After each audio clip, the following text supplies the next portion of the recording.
사람들이 스포츠 경기에 열광하는 이유가 있다면 무엇보다도 역전이 주는 짜릿함입니다. 그래서 이제 지금까지도 우리 기억 속에 오랫동안 남아있고 우리 입에 자주 회자되는 경기가 있다면 우리에게 그 짜릿한 역전승을 안겨주었던 경기들입니다. 마찬가지로 우리가 하나님을 믿으면서도 정말 복되고 기뻤던 순간은 그 무엇보다도 처음엔 희망도 없고 심지어는 포기하고도 싶었지만 그 마지막 순간 모든 게 뒤집히면서 기적을 가져온 일들입니다. 그래서 우리 하나님의 주특기, 군대에서만 쓰는 용어지만 하나님의 주특기는 뭐냐? 주특기는 단연 막판 뒤집기다 이렇게 얘기합니다.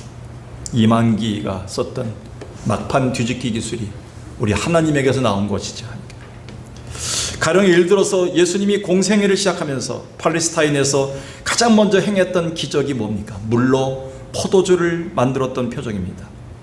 그날 그 혼인집에 일어났던 포도주 고갈 사태는 결혼식 전체를 망칠 수 있는 위기 중의 위기였는데 예수 그리스도의 말씀 한마디와 하인들의 순종은 그 모든 걸 뒤집어 버리는 역전의 기적을 만들었습니다. 참고로 요한복음 2장 2절을 보니까 예수와 제자들이 그 혼인의 청함을 받았습니다. 2000년 전 그 혼인잔치는 포도주가 없으면 일주일 동안의 연애를 우리가 도저히 진행할 수 없는 겁니다. 그러니까 포도주가 떨어졌다는 것은 결혼식을 망친다든지 그 가문의 명예를 더럽히는 그런 행위이기 때문에 있을 수 없는 일이었는데 위기 중에 위기가 왔죠. 그런데 예수님의 어머니는 예수가 무슨 말씀을 하시든지 그대로 행하라고 하인들에게 얘기합니다. 7절에 예수께서 항아리에 물을 채워라. 그게 가능하겠습니까? 손 씻을 항아리에다가 물을 채운다고 되겠습니까? 근데 놀라운 일이 벌어졌습니다. 9절에 보니까요. 연회장이 그 전체를 책임지는 연회장이 물 떠왔던 그 포도주 맛을 보고 어디서 났느냐? 이런 포도주를 어디서 준비했느냐? 이전에 경험치 못했던 포도주를 맛보게 됩니다. 이 결혼식은 무사히 마칠 수 있게 되었지요. 사실 예수님은 이 표적을 통해서 메시아로 이 땅에 오셔서 사망의 권세를 영원한 생명으로 바꾸는 물로 포도주가 되는 역전신앙, 부활의 신앙의 주인공이 될 것을 예시한 사건입니다. 따라서 우리가 믿는 기독교 자체는 역전의 종교이며 또 믿음의 대상이신 예수 그리스도는 이 역전신앙의 주체이십니다. 그렇다면 당연히 살아계신 하나님을 믿고 죽음에서 부활로 역전한 예수 그리스도를 믿는 우리에게는 이 새 생명과 역전신앙의 유전자가 흐르고 있는 겁니다. 곧 우리는 이 세상에서 역전의 능력이 무엇인지를 증거할 자로 세우셨다는 겁니다. 그래서 바울은 이렇게 고백했습니다. 바울은 고린도서 4장 8절 이후에 우리가 사방으로 우겨싸움을 당할 때가 있다. 그것도 한쪽이 아니라 두 쪽이 아니라 사방으로 우겨싸움을 당할 때가 있다. 답답한 일을 당해도 우리가 낙심하지 않고 쌓이지 않게 된다. 박해를 받아도 버림받지 않는다. 거꾸로 팀을 당해도 우리는 망하지 않고 우뚝 일어선다. 어떻게 그게 되겠습니까? 근데 14절에 보니까 주 예수를 다시 살리시니까 예수와 함께 우리도 다시 살리사 역전 아니겠습니까? 너희와 함께 그 앞에 서게 하실 줄을 아노라. 이 본문은 우리 세상에서 우리 성도들에게는 예수 그리스도의 부활의 능력을 믿는 성도들에게는 부활의 유전자, 역전의 신앙의 유전자가 흐르고 있다는 사실을 우리에게 명시한 내용들입니다. 그런 면에서 오늘 본문은 소중한 교훈이 됩니다. 이 빌립보서는 사도 바울이 로마의 감옥에서 또 언제 죽을지 모르는 막막함 속에서 기록되어진 편지입니다. 그러함에도 이 서신을 우리가 보면 볼수록 과연 이 글이 그 숱한 환난과 고통과 그리고 억압 속에서 그리고 언제 죽을지 모르는 사람이 쓴 편지가 맞는가 할 정도로 의문이 갑니다. 너무나 생기가 있고요. 기쁨에 담긴 소망스러운 편지 내용들로 채워져 있습니다. 특히 이곳엔 기쁨이란 단어가 19번이나 반복되어 사용되고 있습니다. 이거야말로 죽음과 상황과 환경을 뒤집는 역전의 신앙이라고 말하지 않을 수가 없습니다. 특별히 오늘 본문의 1장 18절을 보겠습니다. 그러면 무엇이냐? 이 말은 아주 쉬운 말로 얘기하면 뭐가 대수냐? 나를 억누르고 찢기고 나를 무너뜨린다 할지라도 뭐가 문제냐? 나는 곧 지뢰로 하나 참으로 하나 무슨 방도로 하든지 전파된 것은 예수 그리스도 아니겠느냐. 이로써 나는 오히려 기뻐하고 또한 기뻐하노라. 감옥에서 언제 죽을지 모르는 찢겨진 사람이, 그는 어떤 방법으로든지 예수만 드러나면 되는 게 아니냐. 죽든지 살든지 내 안에서 예수만 드러나면 나는 감사하다. 나는 그래서 기뻐하고 기뻐한다. 이거야말로 역전신앙을 우리에게 보여준 겁니다. 지금 우리가 사는 이때야말로 이 역전신앙이 가장 절실한 때를 우리가 살고 있다 해도 과언이 아닙니다. 그렇다면 예수를 믿는 우리가 이 세상에서 경험해야 될 역전신앙은 어떤 것들인가요? 무엇인가요? 그 첫 번째는 지금 우리가 처한 환경에서 역전신앙을 보여야 합니다. 우리 신앙의 조상들은 나그네로서 살아야 했고 경험해야 될 세상을 광야라고 칭했습니다. 그래서 이 세상, 우리 석관동, 그리고 성북구 이렇게 얘기하지 않고 우리 신앙의 조상들은 자기가 살았던 곳을 광야다, 이렇게 광야다. 그래서 스데반도 그의 설교에서 이스라엘 백성들의 40년 광야의 삶을 광야교회다, 이렇게 참 표현하고 있습니다. 사도행전 7장 38절에 보니까 신의 산에서 말하던 그 천사와 우리 조상들과 함께 광야교회에 있었다. 40년 동안의 광야 생활을 광야교회를 나는 지냈다. 재미있는 표현이죠. 뿐만 아니라 야곱은 그가 살아왔던 긴 인생을, 긴 세월을 이렇게 돌아보면서 말합니다. 창세기 49장 9절이죠. 47장 9절입니다. 야곱이 바로에게 아뢰되 내가 내 나그네 길의 세월이 130년이다. 내 나이가 얼마 못 되니. 이 당시에 130년이면 얼마 조상들에 비해 못 살았던 겁니다. 우리 조상의 나그네 길의 연조에 미치지 못하나 험악한 세월을 보냈나이다. 왜? 광야길을 갔기 때문에, 나그네 길을 갔기 때문에. 우리가 알다시피 나그네로서의 광야의 삶 자체는 정말 불편하고 각처에 놓인 위험과 두려움들입니다. 한마디로 광야길은 기쁨을 앗아가는 요소들로 가득합니다. 오늘 본문에도 보면 당시 바울은 그가 처한 광야길 환경들을 이렇게 표현하고 있습니다. 1장 12절, 21절, 22절 한번 세 절만 보겠습니다. 형제들아, 나의 당한 일이 도리어 복음 전파의 전전이 된 줄을 너희가 알기를 원하노라. 하여간 바울은 지금 무슨 일을 당했는지 모르지만 나의 당한 일이, 쉬운 성경에 보니까 내게 닥친 여러 가지 역경들이라고 이렇게 번역되어 있습니다. 다시 말해서 예수 그리스도의 복음 때문에 예수를 전하다가 바울은 참으로 감옥에 갇혀 있습니다. 모진 고문을 받았습니다. 핍박 가운데 있습니다. 그것뿐이겠습니까? 21절에 보니까요, 이는 내게 사는 것이 그리스도니 죽는 것도 유익하므라. 지금 바울은요, 예수 때문에 감옥에 갇혀서 언제 죽을지 모르는 순교자의 삶을 살지 모른다는 겁니다. 나는 내일 죽을지 오늘 죽을지 모르는, 나는 내 인생은 아무것도 모르겠다. 나는 살아도 좋고 죽어도 좋다, 이런 고백을 합니다. 그리고 22절에 보니까요, 그러나 만일 육신으로 사는 이것이 나는 더 좋을 것인데, 왜? 너희의 전도를 위해서 교회를 세우기 위해서 좋은 것인데 나는 그것도 가늠하지 못하겠노라. 지금 바울은 지금 여러 가지 환경 속에 놓였습니다. 그의 처한 환경은 핍박과 고난과 심지어 죽음의 그 미래를 앞두고 있는 그런 상황에 놓여 있습니다. 그의 처한 환경은 최악이었습니다. 근데 그가 다가 아니었습니다. 앞으로 우리가 두 번째 대지에서도 살펴보겠지만 바울이 감옥에 들어가자 평소 바울을 시기하고 경계하던 자들이 있었습니다. 유대 지도자들과 유대교회 기득권자들인데 이때다 싶어서 바울의 험담을 하고 바울을 조롱하기까지 합니다. 편을 나눕니다. 교회 내에 적이 있었던 겁니다.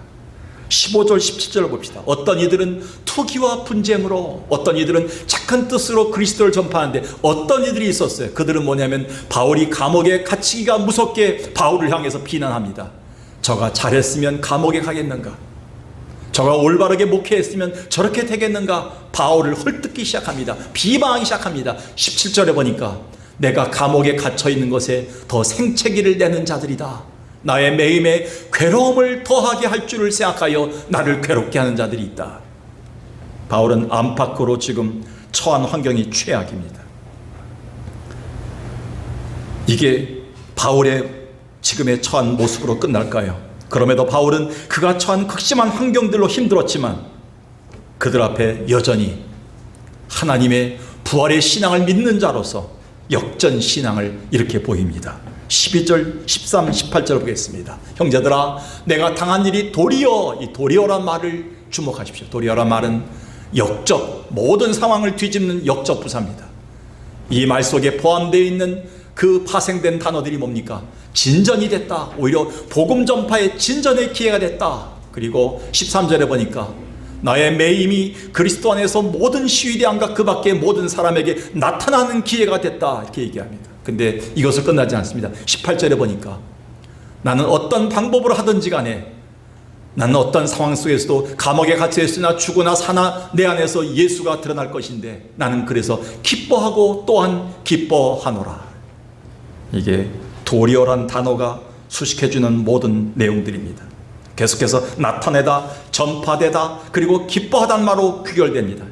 이것은 바울이 처한 모든 환경을 뒤집는 역전신앙을 의미하는 단어들입니다. 곧 바울은 만약 하나님이 전능하시고 지금 내가 처한 환경을 분명히 다 알고 계시다면, 그래서 이 모든 것이 하나님의 주권적 섭리 안에 분명히 있다면 반드시 하나님은 이것을 통해서 선을 이루시고 그분의 놀라운 계획을 이루어가실 역전신앙의 주인공이란 믿는 신앙이 바로 바울에게 있었던 겁니다. 그래서 바울은 로마서 8장 28절에도 이렇게 얘기합니다. 로마 교인들을 향해서 너희가 하나님을 사랑하고 있다면, 어떤 상황 속에서도 하나님의 부르심이 확신하다면 모든 것이 합력하여 선을 이룰 것이다. 왜? 우리가 믿는 하나님은 바로 모든 죽음과 무너짐 가운데, 우겨싸움 가운데 능히 우리를 바로 세우실 역전신앙의 주인공이시기 때문에, 죽음에서 일으키신 부활의 주님이기 때문에 우리는 역전의 바로 주인공이 될 것이다. 이렇게 고백하고 있는 겁니다. 곧 이것이 우리가 사는 세상, 우리가 처한 환경에서 경험해야 될 역전신앙이라고 생각합니다. 오늘 우리가 지금의 처한 환경을 능히 뒤집을 수 있는 역전신앙이 있기를 주의 이름으로 간절히 축원합니다. 두 번째는요, 지금 우리를 힘들게 하는 인간관계에서의 역전신앙을 말합니다.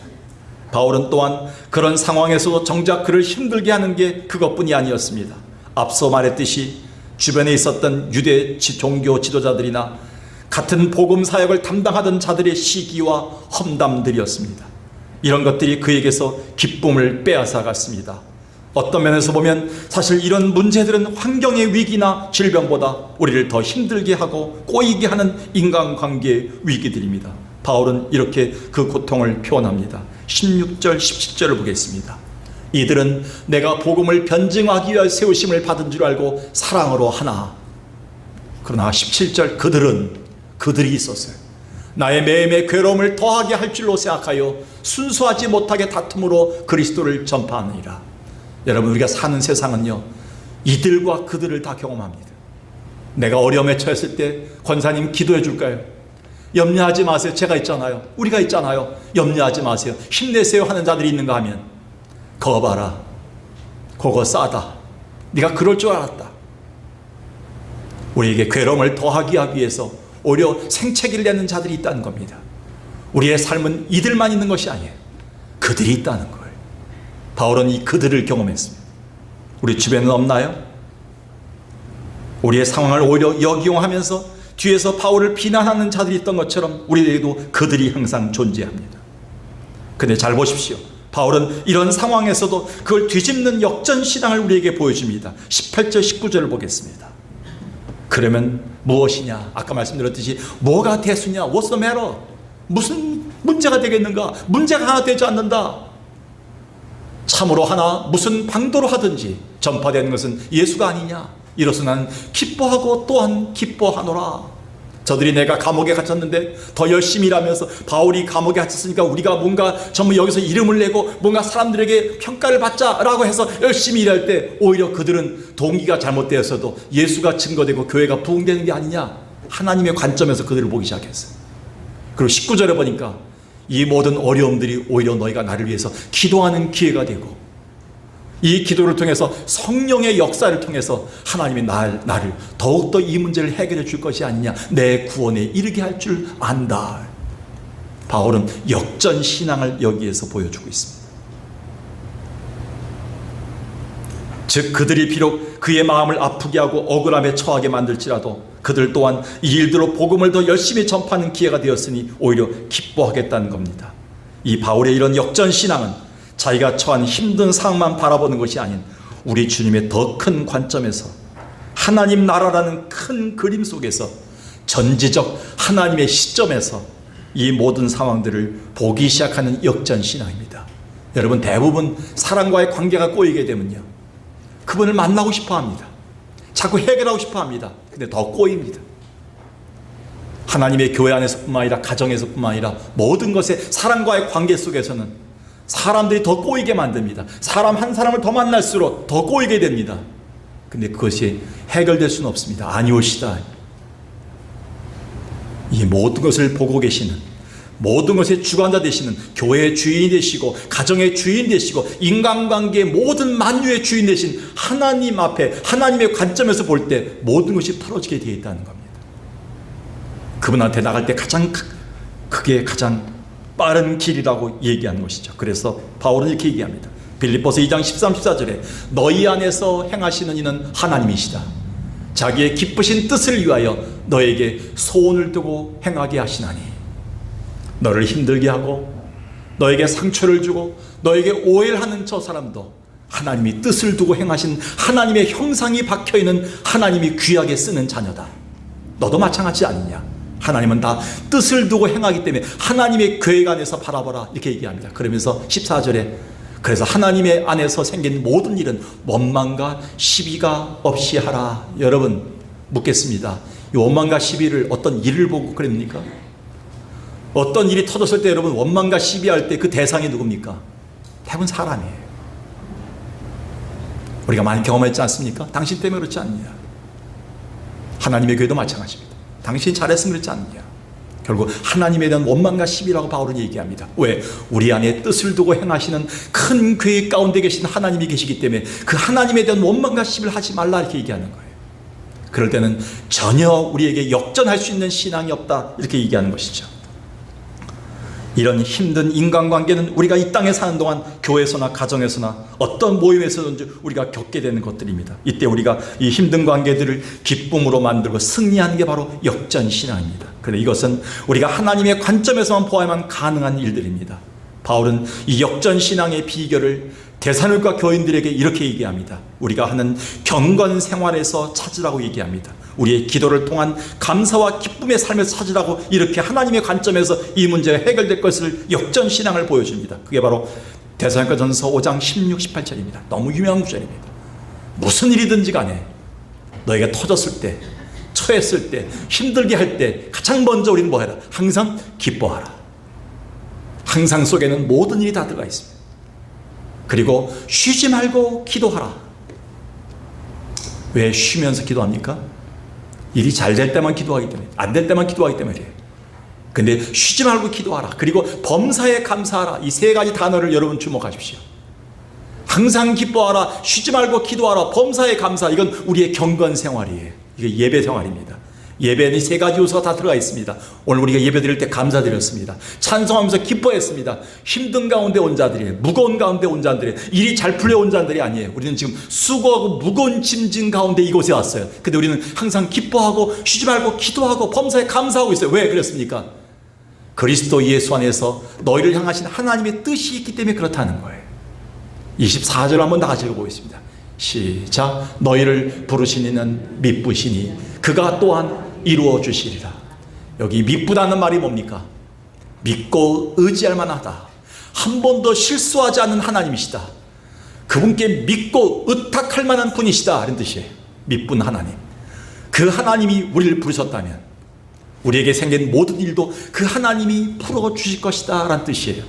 바울은 이 신앙이 바로 역전신앙이라고 얘기합니다. 그래서 메리 페퍼 키도 여사라는 분이 있습니다. 그녀는 그녀의 앞길을 막는 친구가 있었어요. 그녀가 잘 되니까요, 자꾸 앞길을 막습니다. 그 여인이 너무 힘들고 지쳐서 주저앉았습니다. 근데 어느 날 그는 밤에 기도하다가 염려와 근심보단 하나님의 신실하심과 능력을 믿는 기도로서 이 상황들을 역전시키자는 믿음이 생겼습니다. 그때부터 그는 기도로서 이 모든 상황들을 역전시켰는데, 그녀의 앞길을 막는 친구를 기도를 통해서 하나님 앞에 놀라운 사랑하는 동역자로 만들 수 있었습니다. 그녀는 그때 받았던 은혜를 주체할 수 없어서 찬송가를 만들었습니다. 그리고 그는 이렇게 기도하면서 찬송했습니다. 오 마음에 분노 가득할 때 기도했나요? 나의 앞길 막는 친구 용서했나요? 어떻게 하니까?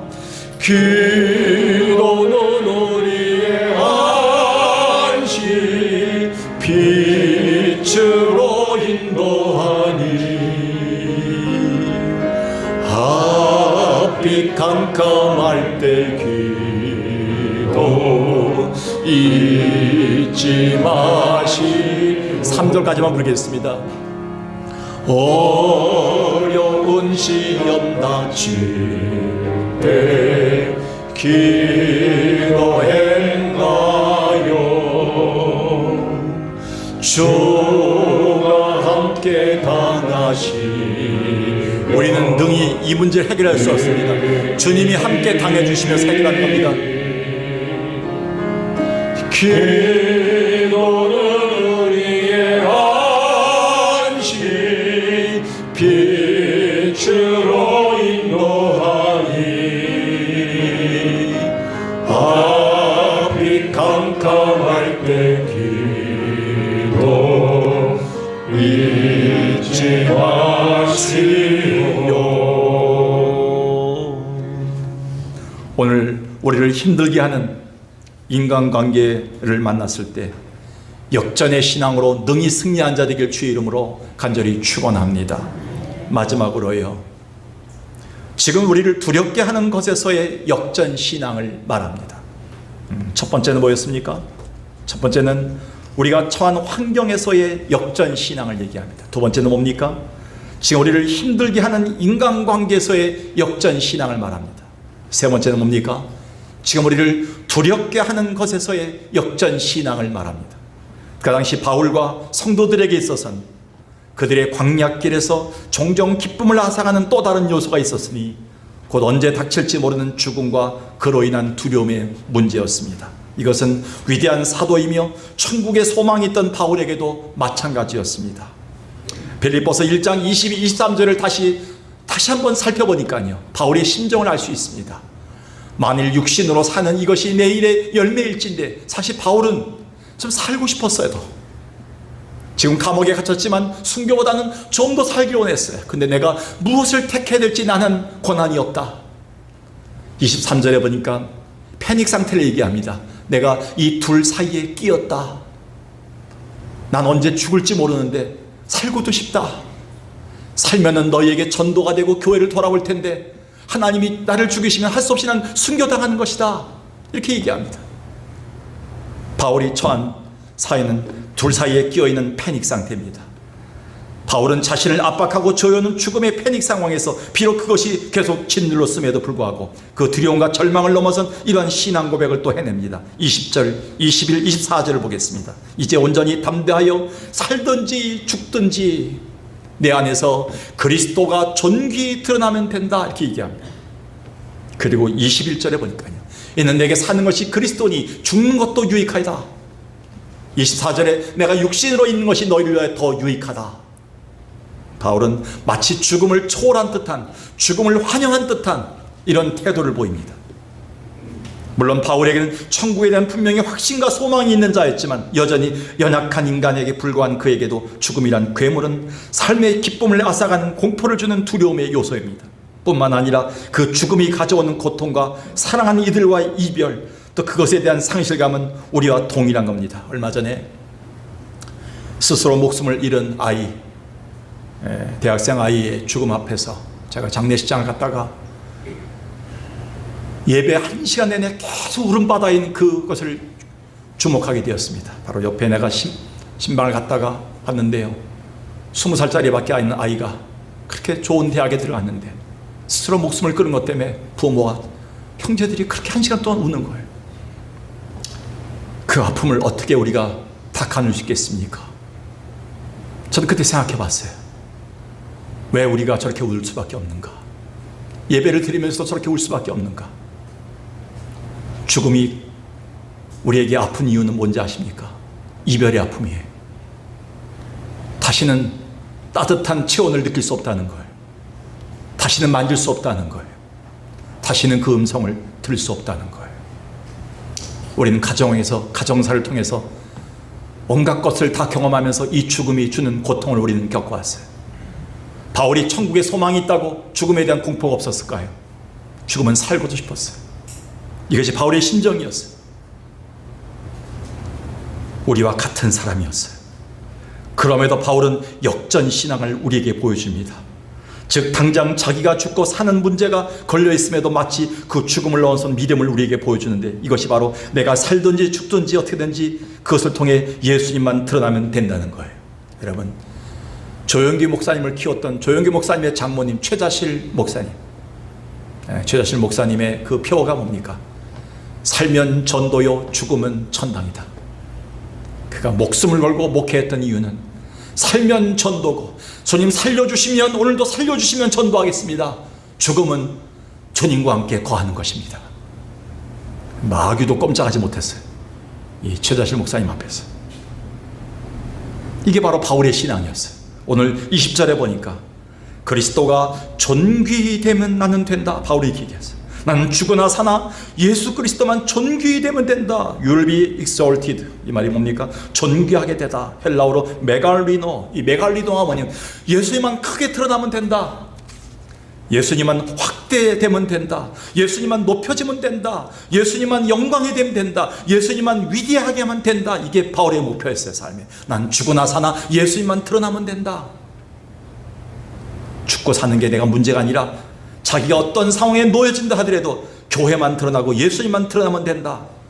예수님의 이름만 영광받으면 된다. 이게 바울의 삶의 철학이었어요. 이것이야말로 지금 바울을 두렵게 하는 것에서의 역전신앙의 자세입니다. 저는 이 아침에 이 말씀을 계속 연구하면서 묵상하면서 과연 그런가? 우리 석관교회 성도들이 사나 죽으나, 요즘도 병원에 조직검사라는 분들이 많습니다. 요즘 병원에 툭 하면 혹이 생겼다고 얘기합니다. 물이 잡혔다고 얘기합니다. 없던 것도 다 있다고 생각합니다. 의사들은 또 겁을 줍니다. 당장 나가면 큰일 날 수 있습니다. 치료받아야 됩니다. 덜컹합니다. 기다리는 시간에 또 마감을 조아립니다. 두려움의 연속들입니다. 그러나 여러분, 오늘부터 저와 우리가 바꿔야 되겠습니다. 사나 죽으나 주님 드러나게 하옵소서. 주님 영광 가리지 않게 하옵소서. 자녀들 앞에서 우리가 발버둥 치지 말고 주님께 맡기는 삶이 되게 하옵소서. 여러분, 우리가 맞서 싸워야 될 세상은요, 겁을 많이 주는 세상입니다. 그래서 김정원 목사님이 쓰셨던 책에 겁나지만 겁내지 않는다는 책이 있습니다. 저자는 이 책에서 우리 그리스도인들이 겁나다란 말과 겁내다란 말을 구별하라고 얘기합니다. 이 fearful과 feared. 지금 우리는 사는 세상은 너무 힘들고 어렵고 불가능해 보이고 겁난 세상이에요. 모든 것이 불가능해 보여요. 그런 상황들 때문에 겁납니다. 그럴 때일수록 우리는 겁내지 말라고 얘기합니다. 두려움에 휘둘리지 말라고 얘기합니다. 전능하신 하나님을 붙잡고 이 세상 세력과 싸워서 이겨야 된다고 도전하고 있습니다. 이 책에서. 그렇습니다. 지금 우리가 사는 세상은 너무 놀랄 일이 많고 겁난 세상입니다. 그래서 시편 기자는 이렇게 얘기했습니다. 시편 91편에서 밤에 찾아오는 공포, 낮에 날아오는 화살. 밤 11시에 전화가 옵니다. 새벽 4시에 전화가 옵니다. 느닷없이 자녀들을 통해서. 출장 간 남편한테 전화가 옵니다. 무슨 전화하겠습니까? 화살과 공포들입니다. 어두울 때 전염병이 옵니다. 좀 날이 밝으면 될까 생각했는데 재앙이 또 닥쳐옵니다. 우리는 이 세상이 두려울 수밖에 없어요. 겁난 세상이에요. 왼쪽에서 쓰러져요. 오른쪽에서 쓰러져요. 다 픽픽대고 쓰러져요. 죽어가고 있어요. 재앙이 끊이지 않는 세상을 삽니다. 시편 기자는 시편 91편 1절에서 뭐라고 합니까? 지난주에 봤듯이 지존자의 그늘 아래 사는 자여 너는 행복자로다. 오늘 우리는 그래도 행복자예요. 왜? 모든 상황들을 역전시킬 수 있는 예수 그리스도가 우리 가운데 살아계시기 때문에 그렇습니다. 모든 상황을 쥐고 계시는 모든 주관자 되신 하나님이 우리 가운데 살아계시기 때문에 우리는 역전신앙을 일으킬 자들이다. 겁나는 세상에 살지만 겁내지 말아라, 이렇게 말씀하고 계시는 거예요. 그래서 우리는 전날의 두려움이 오늘의 한숨이 내일의 기도가 되고 찬송이 되는 삶을 사는 거예요. 이게 역전신앙입니다. 이 찬송 한 절만 부를 거예요. 그 두려움이 변하여 내 기도 되었고 전날의 한숨 변하여 내 노래 되었네. 그러면 어떻게 찬양합니까 여러분들? 주님을 찬송하면서 할렐루야 할렐루야 내 앞길 멀고 험해도 나 주님만 따라가리. 여러분의 고백이 되시기 바라겠어요. 그래서 우리를 두렵게 하는 것들로부터 역전신앙으로 승리하는 자의 주인공이 되기를 바라겠습니다. 말씀을 마칩니다. 오늘 여러분이 사는 세상 광야입니다. 이 세상은 나그네 길입니다. 이 세상은 우리가 그리스도인임에도 쉴 수 없는, 그리고 기쁨을 빼앗아가는 요소들로 가득한 곳입니다. 우리를 위협하고 짓누르는 것들로 질비합니다. 그렇다면 이대로 주저앉아 우리가 매주마다 두려워만 하면서 살아야 되나요? 아니올시다. 우리는 살아계신 하나님의 자녀 아니겠습니까? 그분의 부활의 피가 흐르고 있는 주의 백성이 아니겠습니까? 즉 우리는 어떤 상황, 어떤 처지에서도 이 모든 상황과 형편을 뒤집을 수 있는 역전신앙의 주체자들이 아니겠습니까? 그렇다면 주를 믿는 우리가 이 세상에서 경험해야 될 역전신앙이란 어떤 것들인가요? 그 첫 번째는 지금 우리가 처한 환경에서 역전신앙을 보여주십시오. 그리고 지금 우리를 힘들게 하는 인간관계에서의 역전신앙을 보여주십시오. 그리고 지금 우리를 두렵게 하는 것들로부터의 역전신앙을 보여주십시오. 사람부터 찾지 말고 환경부터 찾지 말고 가장 먼저 전능자이신 만유의 주신 하나님부터 찾을 수 있는 역전의 주인공이신 주님부터 붙잡을 수 있는 여러분 되길 주의 이름으로 간절히 축원합니다.